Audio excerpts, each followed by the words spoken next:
বলেন, ইন্নাল্লাযীনা আমানু ওয়া আমিলুস সালিহাতি লাহুম জান্নাতুন তাজরি মিন তাহতিহাল আনহার যালিকাল ফাওজুল কাবীর। জোরে বলুন আল্লাহু আকবার। আল্লাহ রাব্বুল আলামিন বলেন, নিঃসন্দেহে যারা ঈমান আনবে এবং নেক আমল করবে। ঈমান আনা তো হয়তো অনেকে মনে করছেন হুজুর এত সস্তা কামের কথা বললেন, এক নম্বরে ঈমান তো শুধু আমি আনি না, আমার বাপও আনছে।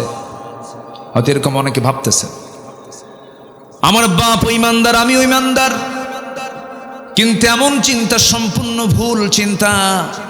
কারণ ব্রাহ্মণের ছেলে ব্রাহ্মণ হতে পারে, ইহুদির ছেলে ইহুদি হতে পারে, বৌদ্ধের ছেলে বৌদ্ধ হতে পারে। আমার বন্ধুগণ, কিন্তু ইমামের ছেলে ইমাম হতে পারে না, মুসলমানের সন্তান মুসলমান হতে পারে না যদি তার যোগ্যতা না থাকে, তার মধ্যে যদি ইসলাম না থাকে। ঈমান থাকতে হবে, তাহলে ঈমানদার বলা যাবে। বংশীয় পরিচয় দিয়ে ঈমানদারের পরিচয় দেওয়া যাবে না। আমার দেশে বহু ঈমানদার আছে, বহু লোক আছে যাদের নামই হলো ঈমান আলী। আছেন এরকম লোক? আছে না?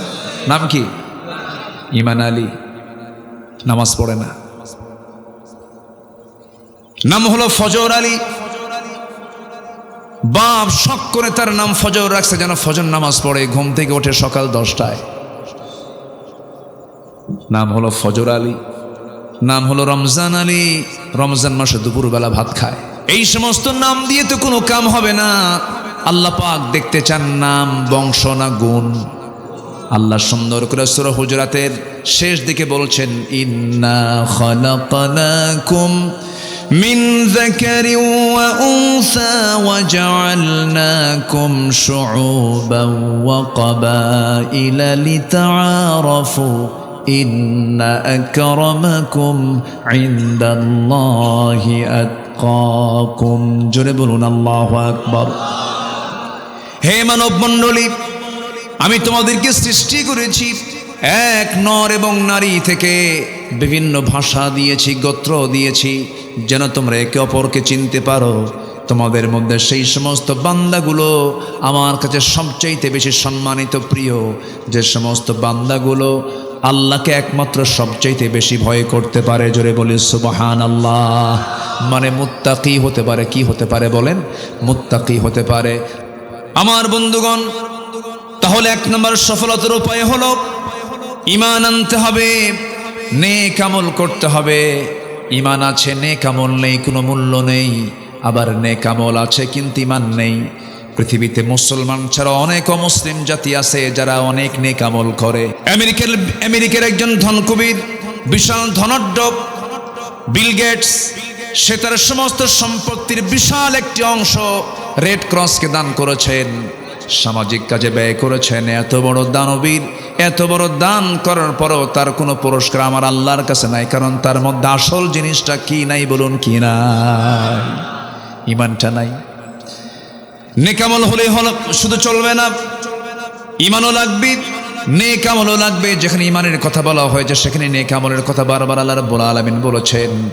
এই আয়াতটা শুধু এখানে আসে নাই, এই কথাটা একবার আসছে না, বারবার আসছে, বারবার আসছে। বারবার যে কথা বলা হয় তার গুরুত্ব কমে না বাড়ে?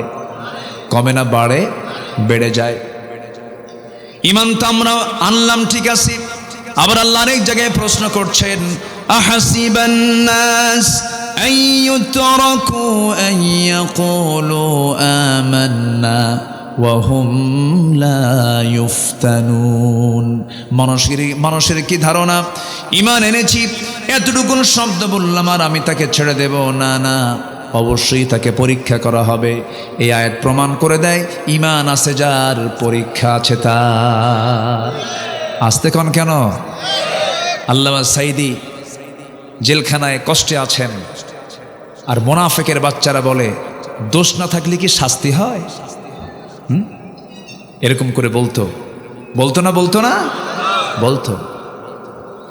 তাহলে এক নম্বর সফলতার উপায় আমরা খুঁজে পেলাম। ঈমান আনবো আমরা, নেক আমল করবো আমরা। তবে ঈমান আনার পথে অনেক বাধা বিপত্তি আসতে পারে, অনেক ঝুট ঝামেলা আসতে পারে। পরীক্ষা করবেন কে? আশাদ্দুন নাসি বালাউল আম্বিয়া ফাল আমসাল সুম্মাল আমসাল। এই দুনিয়াতে যত বালা মুসিবত এসেছে সবচাইতে বেশি বালা মুসিবতের সম্মুখীন হয়েছেন আম্বিয়া কেরাম। তাদের জীবনে সবচাইতে বড় মুসিবত কম আসছে না বেশি আসছে? বেশি আসছে। ইব্রাহিম আলাইহিস সালাতু ওয়াস সালাম অগ্নিকুণ্ডে নিক্ষিপ্ত হয়েছেন। ইব্রাহিম আলাইহিস সালাতু ওয়াস সালামকে হত্যা করার জন্য বারবার চেষ্টা করা হয়েছে। ইসমাঈল আলাইহিস সালাতু ওয়াস সালাম পরীক্ষার সম্মুখীন হয়েছেন। জাকারিয়া আলাইহিস সালাতু ওয়াস সালামকে করাত দিয়ে চিরে দুই টুকরা করে শহীদ করা হয়েছে। ইয়াহইয়া আলাইহিস সালাতু ওয়াস সালামকে জবাহ করে নবীর মাথা রানীর সামনে উপহার দেওয়া হয়েছে। এরকম করে নূহ আলাইহিস সালাতু ওয়াস সালামকে মারতে মারতে রক্তাক্ত বানায়া বেহুশ করে রাস্তায় ফেলে দিয়ে চলে গেছে।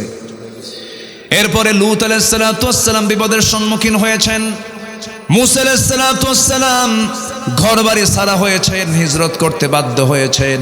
ইউনূস আলাইহিস সালাতু ওয়াস সালাম বিপদে পড়ে কিসের পেটে ছিলেন বলেন সবাই? এরপরে আরেকজন নবী আইয়ুব আলাইহিস সালাতু ওয়াস সালাম 18 বছর ধরে আল্লাহ রাব্বুল আলামিন এমন পরীক্ষার মধ্যে ফেলে দিলেন, পরিবার বিচ্ছিন্ন হয়ে গেল। 18 বছর নড়াচড়া করতে পারলেন, এমন রোগে আক্রান্ত হয়ে গেলেন। প্রত্যেকটা পরীক্ষায় সমস্ত আম্বিয়া কেরাম সেকেন্ড হয়েছেন না ফার্স্ট হয়েছে? ঈমান আছে যার, পরীক্ষা আছে তার। পরীক্ষা আসবে, পরীক্ষা দিতে হবে, পরীক্ষায় পাশও করতে হবে। আমার বন্ধুগণ, দিন শুধু গ্রহণ করেছেন একজন সাহাবী, মদিনায় চলে গেছেন। মদিনার উপকণ্ঠ থেকে তাকে ধরে আনা হলো, জেলখানায় আটকে রাখা হলো। মক্কার কুরাইশের সবাই মিলে বলল, সন্তান আছে, ছেলে আছে, মেয়ে আছে, বউ আছে, বাচ্চা আছে, দিনটা ছেড়ে দাও, ইসলামটাকে ছেড়ে দাও। ওই সাহাবী বললেন, তোমরা আমাকে দিন গ্রহণ করাকে হয়তো তুচ্ছ মনে করতেছো, তোমরা কি জানো এই দিনকে রক্ষা করতে গিয়ে, ইমানকে রক্ষা করতে গিয়ে অবলীলায় হাসতে হাসতে জীবন দিব, কিন্তু ইমান কারো কাছে বিক্রি করতে পারবো না। শেষ পর্যন্ত করা হলো কি, জেলখানা আটকে রেখে খাবার বন্ধ করে দেওয়া হলো। সেই সাহাবীর নাম হলো খুবাইব ইবনে আদি রাদিয়াল্লাহু তাআলা আনহু। শেষ পর্যন্ত খাবার বন্ধ করলে হবে কি, খুবাইবকে আল্লাহ রাব্বুল আলামিন খাবারের জন্য জান্নাতের খাবার বাজেট পাস করলেন। শেষ রাত যখন হয়ে যেত, তার সামনে কি যেন ঝুলন্ত আঙ্গুরের ছড়া ঝুলাইয়া রাখতে তিনি খেতেন। জীবনের শক্তি তিনি সেখান থেকে ফেরত পেতেন। সুন্দর করে 3-4 মাস ধরে খাবার বন্ধ করে দিয়েছে ওরা, আল্লাহ নিজে তার খাবারের বন্দোবস্ত করে দিয়েছেন। টের পেয়ে গেল ওরা, বুঝতে পেরেছে খুবাইবকে না কেউ মেরে ফেলার সম্ভব নয়, অতএব খুবাইবকে আমরা দুনিয়া থেকে বিদায় করেই দেব, ওকে তারা ফাঁসি কাস্টে ঝুলিয়ে মেরে ফেলবে, এমন সিদ্ধান্ত যখন তারা নিয়ে ফেলেছে, শেষবারের মতো এসে বলল, খুবাইব ইমানটা ছাড়ো, ইমানটা বাদ দিয়ে দাও। তিনি বললেন, না রে না, আমরা তোমাকে মেরে ফেলে দেব, মেরে ফেলে দাও। তোমার শেষ ওসিয়ত বলতে কোনো কিছু আছে নাকি বলো, তোমার শেষ ইচ্ছা পূরণ করব, পরিবারকে দেখতে চাও নাকি? সঙ্গে সঙ্গে তিনি মুচকি হাসি মেরে বললেন, দুনিয়ার কারোর সঙ্গে আমার দেখা করার প্রয়োজন নাই, তোমরা যদি আমাকে দেখা করতে দাও, অজুর পানি দিলে পরে অজু বানায় আমি নামাজের মধ্যে আল্লাহর সঙ্গে দেখা করতে চাই। অজুর পানি দেওয়া হলো, অজু বানালেন, নামাজে দাঁড়ালেন। প্রথম রাকাত খুব মনোযোগ দিলেন, আস্তে আস্তে করে পড়ছিলেন। দ্বিতীয় রাকাতে মনোযোগ ঠিকই ছিল, কিন্তু মনে মনে চিন্তা করলেন, নামাজটা লম্বা করলে কাফের মুশরিকরা ভাবতে পারে খুবাইব বুঝি মৃত্যুর ভয়ে নামাজকে লম্বা করতেছে। একটু তাড়াহুড়ো করে নামাজ পড়লেন, সালাম ফিরলেন, দুটো হাত আকাশের দিকে তুলে আকাশের মালিককে লক্ষ্য করে বলছেন, আকাশের মালিক আল্লাহ, আজকে 4 থেকে 5 মাস গত হতে চললো, নবীজির চাঁদ মাখা চেহারা আমি দেখতে পাই না, নবীজির সঙ্গে কথোপকথন হয় না।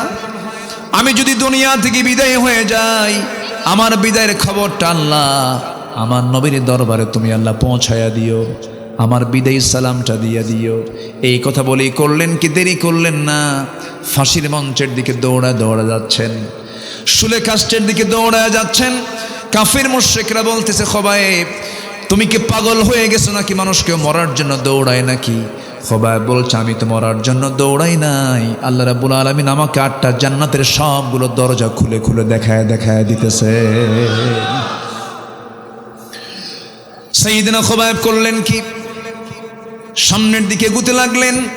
কাফের মুশরিকরা তার দু হাত বেঁধে ফেললো, দু পা বেঁধে ফেললো, বারবার চেষ্টা করছে তাকে দিন থেকে ফেরানোর জন্য। সাইয়েদনা খোবায়েব অনর চিত্ততা নিয়ে দাঁড়ায়া থাকলেন। এমন সময় একজন কাফের এসে হেয় প্রতিপন্ন করে বলছে, খোবায়েব, তোমার জায়গায় যদি মুহাম্মাদকে এখানে যদি দুই হাত বেঁধে যদি মারা হতো কতই না ভালো হতো। এই কথা শোনার সঙ্গে সঙ্গে কয়েক মিনিট ধরে তিনি মুখের মধ্যে থুতু জমা করলেন। থুতু জমা করে এক পর্যায়ে চট করে তার সর্বশেষ শক্তি প্রয়োগ করে তার মুখ বরাবর থুতু মেরে দিলেন। এক মুখ বড় থুতু মেরে দিলেন। খেপে গেল, রেগে গেল। চট করে তার ডান হাতে নেজা তরবারের আঘাত যখন করলো, হাতটা ছিটকে পড়ে গেল।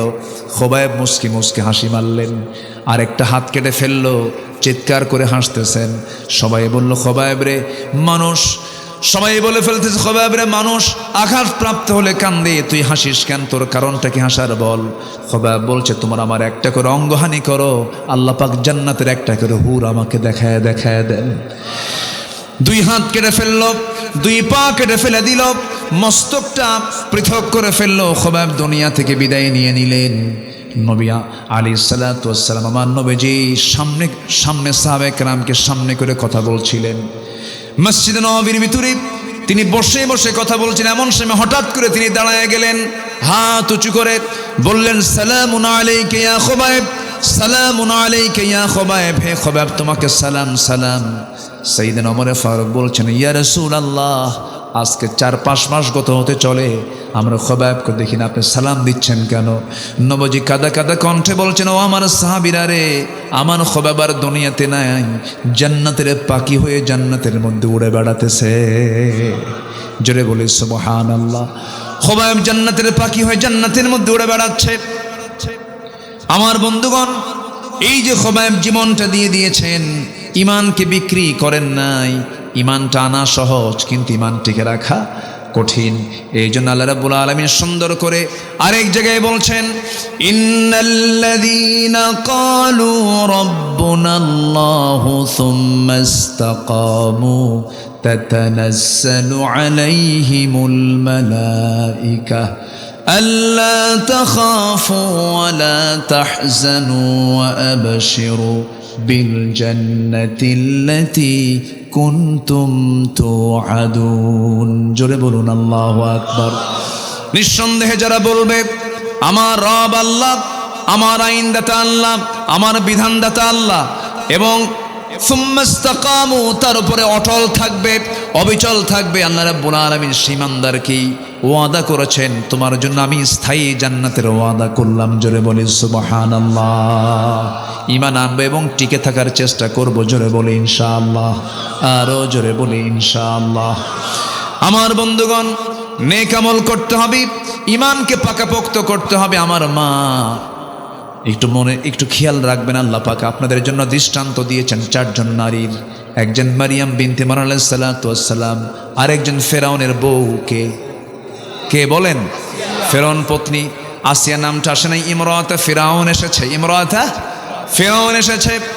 ফেরাউনের স্ত্রী আসিয়ার দৃষ্টান্ত আল্লাহ রাব্বুল আলামিন কেন দিয়েছেন, কি জন্য দিয়েছেন মা? এটা দেওয়ার মূল কারণ হলো, এই দুনিয়াতে যত প্রস্তাব তোমার কাছে আসুক না কোনো ঈমান ধ্বংস করার জন্য, ঈমান ধ্বংস করা যাবে না। প্রয়োজনে হাসি মুখে জীবন দিবা, কিন্তু ঈমান বিক্রি করবা না। আসিয়া ছিলেন তার একটা প্রকৃষ্ট উদাহরণ। আল্লাহু আকবার বলে।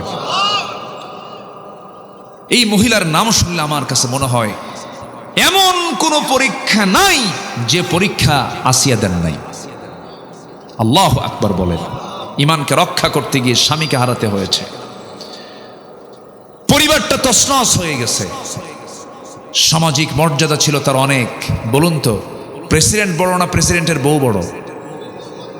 চেয়ারম্যান বড় না চেয়ারম্যানের বউ বড়? বউ বড়। আপনার বউকে তো ভালোই বড় মনে করেন দেখি, ভালো তো। হ্যাঁ, হাসতেছে মুরব্বী, কন ভালো কিরকম? চেয়ারম্যান বড় না চেয়ারম্যানের বউ বড়? বউ বড়। হ্যাঁ,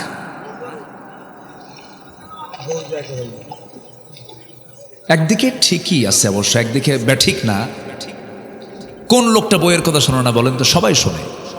শোনেন না আপনারা? শোনেন না? আস্তে আস্তে কয়, বইয়ের কথা শোনেন না আপনারা?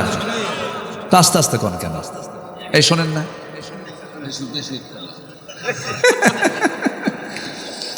সামনে আমার সামনে বলতেছে বেশি একটা না, কিন্তু বাড়িতে গেলে কিন্তু বইয়ের কাছে সবাই কায়েত।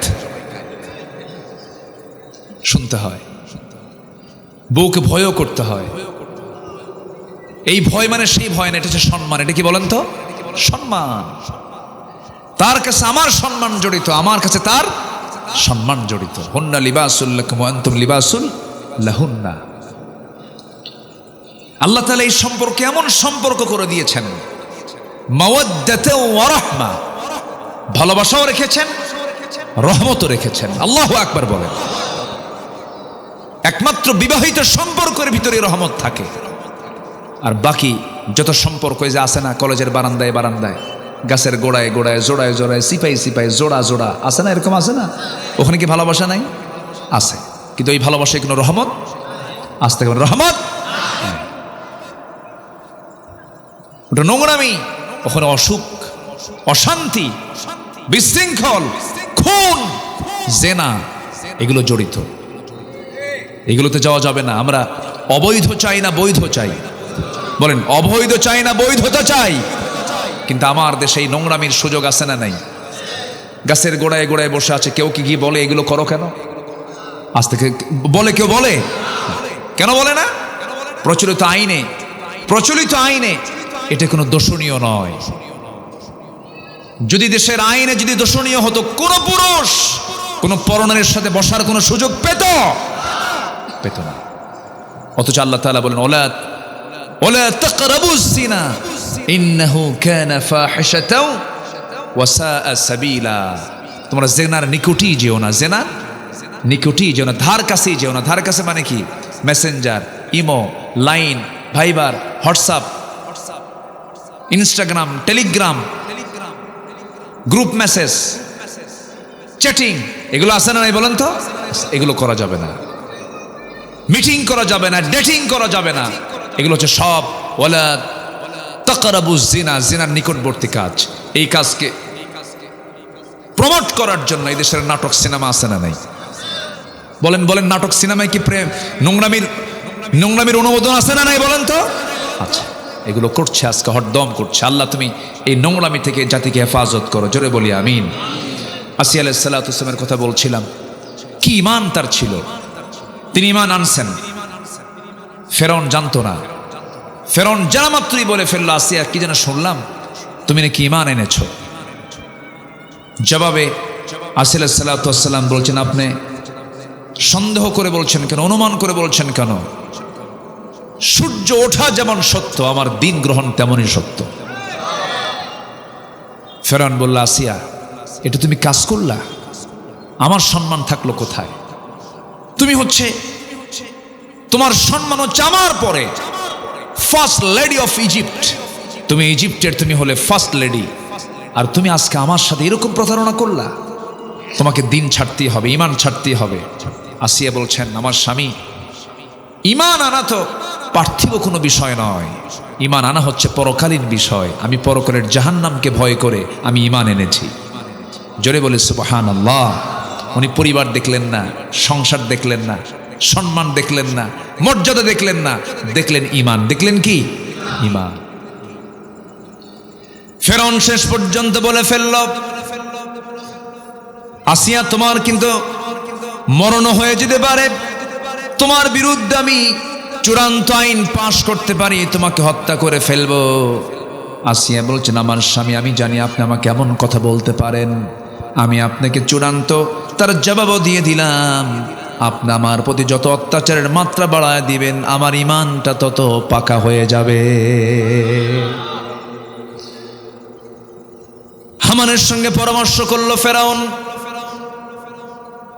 উপস্থিত সমস্ত বৃন্দ বলে ফেলল, ফেরাউন বুকের শত্রু, বড় শত্রু। এই শত্রুকে কোনো ক্রমেই পোষা যাবে না, রাখা যাবে না, শেষ করতে হবে। জাল্লাদ ঠিক করে ফেলা হলো। আসিয়া আলাইহিস সালাতু ওয়াস সালামকে শেষবারের মতো তাকে বলা হলো। আসিয়া বলছেন, স্বামী আমার, আপনি আমাকে হত্যার হুমকি দিচ্ছেন, আর আমার আল্লাহ জান্নাতের দৃশ্যগুলো দেখায় দিতেছে। জাল্লাদকে হাজির করা হলো, করাত হাতে নিল। করাতটা তার কপালে লাগায় দিল। ঠিক সেই সময় তাফসীর এসেছে, সূরা তাহরিমের তাফসীর এসেছে, আসিয়া আলাইহিস সালাতু ওয়াস সালাম সেই সময় ওই সংকটকালে আল্লাহকে বললেন না, তিনি আল্লাহকে একমাত্র সাহায্যকারী হিসেবে তার কাছে চাইতে লাগলেন। সুন্দর করে একটা দোয়া পর্যন্ত তিনি করলেন, যে দোয়াটা আজ থেকে 4000 বছর আগে আসিয়া দোয়া করেছেন। আর সেই আসিয়ার দোয়াটাকে আল্লাহ রাব্বুল আলামিন 1500 বছর আগে কোরআনে কোট করেছেন। জোরে বলে সুবহানাল্লাহ। আসিয়া আলাইহিস সালামের কিতাব কি কোরআন ছিল না তাওরাত ছিল?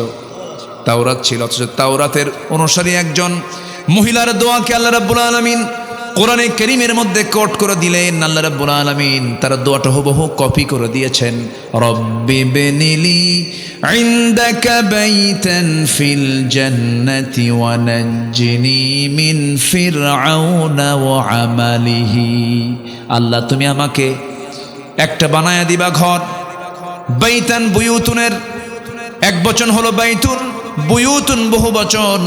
তিনি একটা মাত্র ঘর চাইলেন, আল্লাহ তুমি আমার জন্য একটা ঘর বানায় দিবা, ইনদাকা তোমার কাছে একটা ঘর বানায় দিবা। আর আমি এমন ঘর চাই যে ঘরটা হওয়া চাই তোমার কাছে, মানে তোমার ঘরের দেওয়ালের সঙ্গে যেন আমার সেই ঘর, আমার ঘরটা যেন হয়। আর তুমি আমাকে ওয়ানাজ্জিনি মিন ফিরআউনা, ফিরআউনের অনিষ্ট থেকে তুমি আল্লাহ আমাকে বাঁচাও, ওয়া আমালিহি তার অপকর্ম থেকে তুমি আল্লাহ আমাকে বাঁচাই। দোয়াটা সম্পন্ন করলেন। তাফসীরে আসছে টপ টপ করে রক্তগুলো জমিনে গড়ে গড়ে পড়তেছে। 2 টুকরা করে আসিয়া দুনিয়া থেকে বিদায় হয়ে গেলেন। দুনিয়ার সমস্ত নারীকুলকে জানায় দিন, ও দুনিয়ার নারীকুলেরা, নারী সমাজেরা, হাসতে হাসতে জীবন দিয়া দিবা, কিন্তু ঈমান নামক বড় সম্পদকে কখনো বিক্রি করতে পারবা না। জোরে কোন সুবহানাল্লাহ। সফল হওয়ার জন্য 1 নম্বর উপায় কি আনা? জোরে কোন কি আনা? পরীক্ষিত ঈমান আনতে হবে। কি ঈমান আনতে হবে? পরীক্ষিত ঈমান। পরীক্ষায় যেন ঈমান যেন পরাজিত না হয়, এমন ঈমান আনা যাবে না। নাম্বার 1 চলে গেল। এখনো আছে 8টা পয়েন্ট। সময় দিচ্ছেন তো নাকি আপনারা যাওয়ার প্ল্যান করতেছেন? একটু জিকির করি লা ইলাহা, আরো জোরে লা ইলাহা,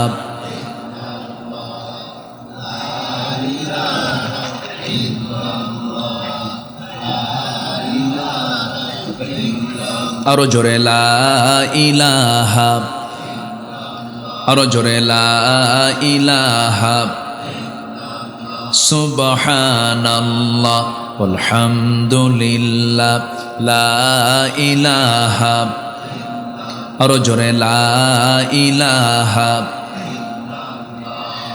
লা ইলাহা ইল্লাল্লাহু মুহাম্মাদুর রাসূলুল্লাহ সাল্লাল্লাহু আলাইহি ওয়াসাল্লাম। আমি বেশি দেরি করে ফেলেছি না নাকি? কষ্ট হচ্ছে আপনাদের? আর একটু সময় থাকেন, আমি পয়েন্টগুলো অন্তত শর্ট করে হলেও বলে ফেলি। একটু বসুন। এত সুন্দর মানুষ আপনারা। কি থানার নাম জানেন এটা? মোড়েল, মোড়েলগঞ্জ। মোড়েল মানে কি? মোড়লগঞ্জ। ও আচ্ছা, একটা ব্যক্তির নাম। জি, বুঝতে পারছি। সুন্দর। বাগেরহাট তো মাশাআল্লাহ, বাগ মানে হলো জান্নাত, জান্নাতের হাট। বলি আলহামদুলিল্লাহ। বাগে জান্নাহ বলেন না, বাগান, বাগান। এটা বাগানই তো, এত সুপারি আর কি বলে নারিকেল গাছ, মাশাআল্লাহ। বলি আলহামদুলিল্লাহ। সবুজ, শুধু সবুজ দেখেরা। পাশে নদী আছে। কি নদী?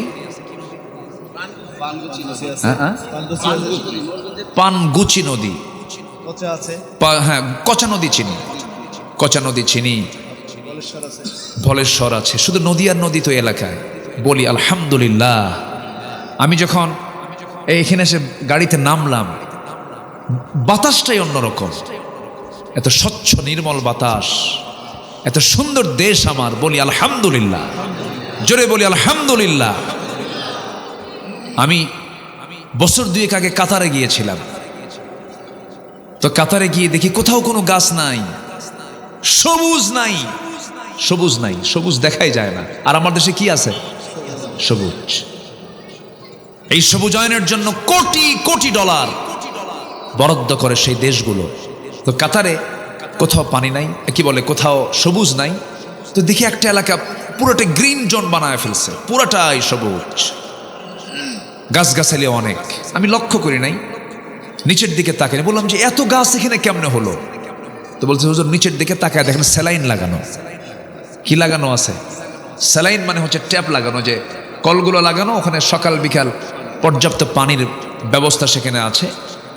এবং বলতেছে যে গাছের উপরেও প্রত্যেক দিন হেলিকপ্টার করে ঝর্ণার মতো করে বৃষ্টির মতো করে পানি দেয়।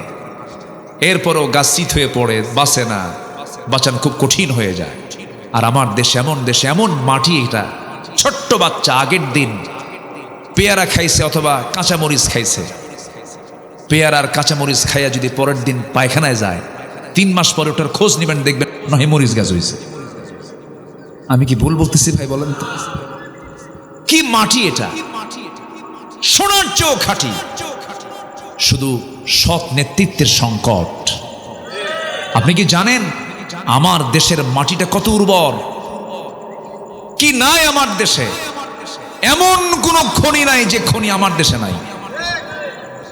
সম্পদে ভরা,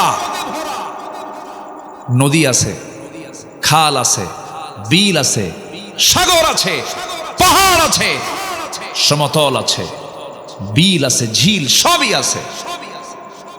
আবার বিশাল একটি বন এই খুলনা অঞ্চল জুড়ে আছে, সেটার নাম কি?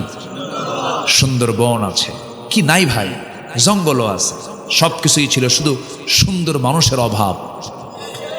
সুন্দর মানুষও আছে, কিন্তু সৎ নেতৃত্বের সংকট। অতএব এই নেতৃত্বে আমরা তৈরি করতে চাই আগামীতে। কোন বেনামাজি, দুশ্চরিত্র, অসামাজিক ব্যক্তি কখনো নেতৃত্বের আসনে আসতে পারবে না। আমরা নেতৃত্ব তৈরি করতে চাই নামাজ থেকে, আমরা নেতৃত্ব তৈরি করতে চাই কোরআন থেকে, আমরা নেতৃত্ব তৈরি করতে চাই ইসলাম থেকে, ইসলাম থেকে, ইসলাম থেকে। আল্লাহ কবুল করুন, জোরে বলি আমিন। সাইয়েদনা আবু বকর সিদ্দিক রাদিয়াল্লাহু তাআলা আনহু প্রথম খলিফা। কয় নম্বর খলিফা বলেন? প্রথম খলিফা, 1 নম্বর খলিফা। খেলাফতের দায়িত্ব নিয়েই একদিন মদিনার অলিগলি তিনি হাঁটতেছেন একা একা, কোনো লোক নাই। এখনকার যারা শাসক, তাদের কি ক্ষমতা আছে? একা একা চলতে পারবে? জনগণ তো কাবাবার সালাদ বানায় ছাড়বে। একা একা ঘুরতেছেন উনি, কেউ তাকে দেখে নাই, সবাই তো দরজা খুলে ঘুমায়, কোনো চোর নাই, ডাকাত নাই, কোনো কিছুই নাই। সাইয়েদনা আবু বকর সিদ্দিক রাদিয়াল্লাহু তাআলা আনহু একাকী, নিঃসঙ্গ, কেউ তার পাশে নাই। তিনি একা একা আল্লাহর কালাম তেলাওয়াত করছেন আর ঘুরতেছেন খালি পায়ে। সাইয়েদনা ওমর ফারুক তাকে দেখে ফেললেন গভীর রজনীতে, সামনে দেখেই বললেন, ইয়া আমিরাল মুমিনিন, রাতের আধারে আপনি একাকী ঘুরতেছেন ভালো কথা, কিন্তু খালি পায়ে কেন? এই যে পাথরের রাস্তাগুলো, পাথরের রাস্তা দিয়া, পাথর দিয়া আপনার পায়ে চামড়ায় আঘাত লেগে চামড়া ফেটে রক্ত বের হয়ে যাবে, আপনি আহত হয়ে যাবেন। জুতা পায়ে হাঁটেন না কেন? খালি পায়ে কেন হাঁটতেছেন? সঙ্গে সঙ্গে তিনি জবাব দিচ্ছেন, ওমর রে, আমি যদি রাতের বেলা জুতা পায়ে হাঁটি, ওই যে পাথরগুলো আছে, পাথরের সঙ্গে জুতার একটা বাড়ি লাগবে, একটা আঘাত সৃষ্টি হয়ে, আঘাতে শব্দ সৃষ্টি হয়ে যাবে। আর সেই জুতার শব্দ যদি কোনো ঘুমন্ত নাগরিকের কানে যদি চলে যায়, ঘুমের যদি ব্যাঘাত হয়, ঘুম যদি নষ্ট হয়, কিয়ামতের দিন আমি আবু বকর, আমাকে আসামির কাঠগড়ায় দাঁড়িয়ে তারা জবাব দেওয়া লাগবে।